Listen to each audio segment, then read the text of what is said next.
खड़ा हुआ था ऐसे ही किसी ऑफिस में जाके, तो मुझसे पूछा गया था कि क्या है, किसी डायरेक्टर के असिस्टेंट ने पूछा था क्या है। मैंने कहा एक्टर हैं। बोले दिखने से तो लगते नहीं हो एक्टर हो। तो क्या होता था कि इंडस्ट्री में हमेशा ये चलन था कि एक्टर हीरो जो होता है वो 6 फुट का होता है और गोरा होता है और लंबा चौड़ा बल्ले छल्ले होते हैं। मतलब हम तो बस ऐसे ही चले गए थे, ऐसा ऐसा ऐसा समझता था वो।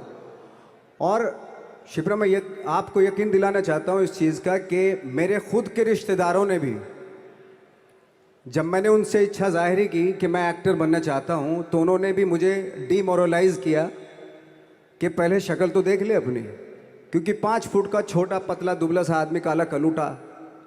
मुझे खुद को पता नहीं था कि इंडस्ट्री में मेरा क्या हाल होगा, बट एक जिद थी, एक जिद थी। और हजारों लाखों, मतलब सालों साल से इंडस्ट्री में सिर्फ यही चलन था कि एक्टर तो, हीरो तो जो है ऐसा होता है। लेकिन इन सब ऑड सिचुएशंस के बावजूद भी गए। लेकिन एक चीज़ मेरे दिमाग में थी कि जो सब कर रहे हैं वो नहीं करना है, तो अलग क्या करूं, अलग क्या होना चाहिए। उसके लिए ट्रेनिंग की ज़रूरत थी, जो मैंने नेशनल स्कूल ऑफ ड्रामा में आके ट्रेनिंग ली। 3 साल मैंने एक्टिंग की पढ़ाई की वहाँ पे, और अपनी एक क्राफ्ट के बारे में समझा कि एक्चुअली इस पर्सनैलिटी में अगर मैं लोगों को इम्प्रेस करना चाहता हूँ, उसके लिए एजुकेशन की बहुत ज़रूरत है। या जो भी आप काम कर रहे हो उसमें क्राफ्ट, उसका एक्सपर्ट होना बहुत ज़रूरी होता है। ऐसे ही हवा में नहीं कि जैसे पहले होता था, अरे यार तो बहुत खूबसूरत दिखता है, फिल्मों में जाके काम करना शुरू कर दे, ऐसा नहीं। किसी चीज़ को बारीकी से जानना, उसके लिए ट्रेनिंग की, एक्सपर्ट्स की, एक्सपीरियंस की ज़रूरत होती है। तो मैंने ट्रेनिंग ली नेशनल स्कूल ऑफ ड्रामा से, और 2000 में मैं पहुंच गया मुंबई। मुंबई पहुंचने के बाद जब हम किसी ऑफिस में जाते थे,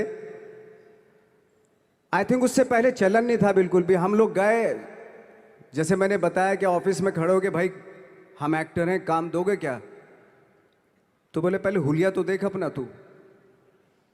तो ये हर बार सुनने के लिए मिलता था, और वो बात भी सही थी, क्योंकि उससे पहले कभी कोई आपने देखा नहीं होगा कोई इतना बड़ा, कोई इतनी सी पर्सनैलिटी का 5 फुट 6 इंच का आदमी, पतला दुबला सा मरियल सा, कि कभी ये इस तरह के लोग एक्टर भी बन सकते हैं, हीरो भी बन सकते हैं, स्टार भी बन सकते हैं। ऐसा चलन था ही नहीं।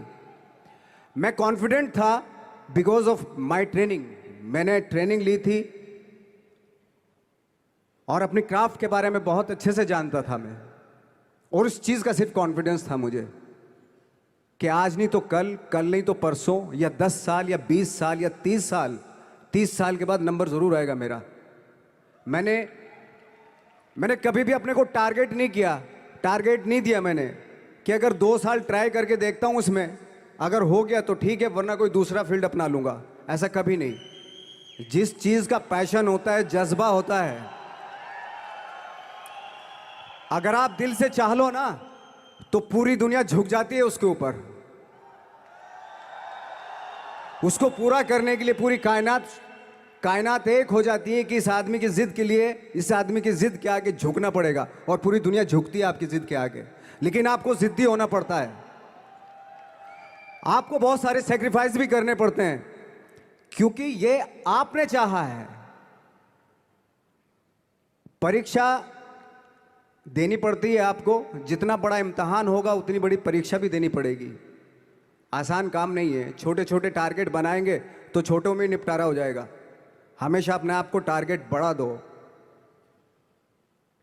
तो उसके लिए हमेशा अपने आप को अनकंफर्ट जोन में डालो, कि जो इम्पॉसिबल है उसको पॉसिबल करने की शिद्दत, पैशन आपके अंदर होना चाहिए, वो हो जाता है। आज जो दुनिया में इतने सारे एक्सपेरिमेंट हुए हैं, ये सिर्फ इसी बिना पे हुए हैं, पागलपन के जरिए ही हुए हैं ये सारे एक्सपेरिमेंट। एक मैंने कहीं सुना था कि जब आप एक्सपेरिमेंट करते हैं तो फेलियर भी होते हैं, कई बार फेलियर होते हैं। कोई एक एक्सपेरिमेंट करने के लिए, कोई एक चीज़ करने के लिए बहुत बार हमने भी झेला है, बहुत बार फेलियर हुए हम लोग। लेकिन एटलीस्ट हमें इतने सारे फेलियर होने से इतने तरीके पता चले कि इन तरीकों से सक्सेस नहीं मिल सकती।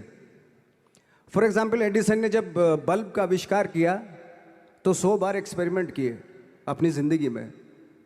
100 बार एक्सपेरिमेंट करने के बाद जब उसको पता चला कि अरे फॉर्मूला तो ये था बल्ब बनाने का, तो एटलीस्ट उसको ये, उसके साथ साथ उसको ये भी पता चला कि 100 जो तरीके हैं, 100 तरीकों से बल्ब नहीं बनता, ये भी पता चला उन फेलियर्स में उसको।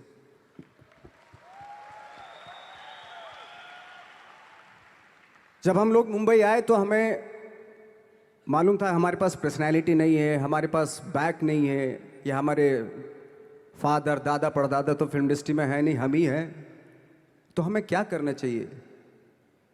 इसलिए लोगों के बीच में घुसे रहते थे, आम लोगों के बीच में घुसे रहते थे, उनका एक्सपीरियंस सुनते थे, उनको ऑब्जर्व करते थे। तो आई थिंक मेरे पास 15 साल तक, 10-12 साल तक कोई काम नहीं था। जैसे आपने बताया कि बहुत ही 10-10 सेकंड के रोल करके घर में आके बैठ जाता, पूरे साल खाली बैठे रहते थे हम लोग।